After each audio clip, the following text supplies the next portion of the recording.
আপনারা জানেন যে আজকে সকাল 11টা পর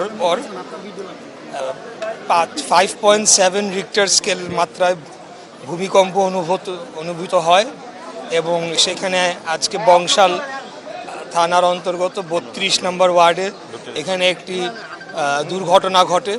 এখানে একটি ভবনের ওয়াল সেটি ধসে 3 জন নিহত হয়েছে। প্রথমে আমি তাদের আত্মার মাগফিরাত কামনা করছি।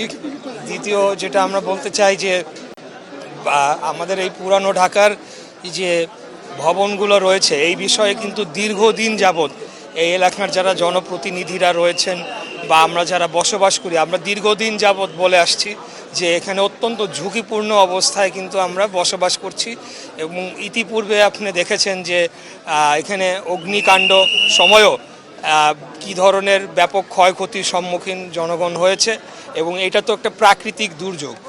আমি মনে করি যে এখানে কেন্দ্রীয়ভাবে সরকারের একটা উদ্যোগ নিতে হবে এবং এই পুরানো ঢাকার প্রত্যেকটি ভবন চিহ্নিত করে এগুলোকে পুনর্নির্মাণ করা ছাড়া অন্য কোনো উপায় আসলে আমরা দেখতে পাচ্ছি না আমি যতটুকু বুঝি। কারণ এখানে বেশিরভাগ ভবন দেখবেন যে একদম পাশাপাশি একদম ওয়াল একটার সাথে লাগানো রয়েছে এবং এই মাত্রায় ভূমিকম্প হলে এটা আরও ভয়াবহ হতে পারে। ভবিষ্যতে যদি আবারও ভূমিকম্প হয় তাহলে সেটা আরও ভয়াবহ আকার ধারণ করতে পারে।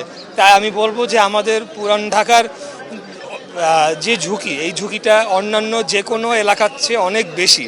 তাই এখানে আগামী দিনে যেই সরকারি নির্বাচিত সরকার আসবে তাদেরকে এখানে অবশ্যই মনোযোগ দিতে হবে এবং আমরাও সেটার জন্যে আমাদের জায়গার থেকে আমরা কাজ করে যাব যাতে এখানে পুরা এলাকাটাকেই আপনার পুনর্নির্মাণের যদি প্রয়োজন হয় সেটা সরকারকে উদ্যোগ নিতে হবে এবং সেখানে কোনো ধরনের আইনি জটিলতা বা বিভিন্ন জটিলতার কারণে অতীতে দেখা গিয়েছে কাজগুলো সম্পন্ন করা সম্ভব হয় নাই, কিন্তু এখন আসলে মানুষের জীবনের থেকে তো অন্য কিছু মূল্যবান হতে পারে না, সয় সম্পত্তি মূল্যবান হতে পারে না। তাই এখানকার যারা ভবন মালিক রয়েছে তাদেরকেও সহযোগিতার হাত বাড়ানোর আমরা আহ্বান জানাবো এবং সরকারকেও এগিয়ে আসতে হবে এবং একটি জায়গায় এসে আমাদের শহরকে নিরাপদ করে গড়ে তোলার জন্য আমাদেরকে কাজ করতে হবে।